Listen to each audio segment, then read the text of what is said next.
Switzerland کے سفیر Thomas کولے کا کہنا ہے کہ حکومت گزشتہ 50 سالوں سے پاکستان میں کئی ترقیاتی منصوبوں پر کام کر رہی ہے۔ انہوں نے یہ بات ایکسپلورنگ خیبر پختونخوا پروگرام کی ایک تقریب میں کی۔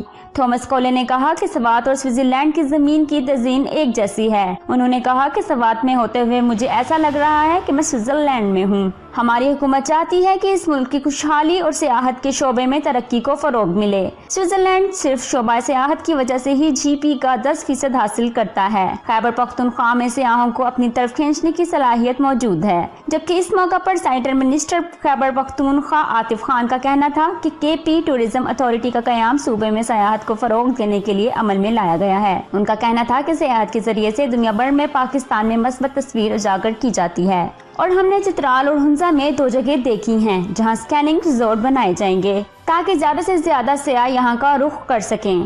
انہوں نے یہ بھی کہا کہ خیبر پختونخوا کے لوگوں کو امن اور خوشحالی کی ضرورت ہے، اور سیاحت ان مقاصد کو حاصل کرنے کے لیے ایک ذریعہ ہے۔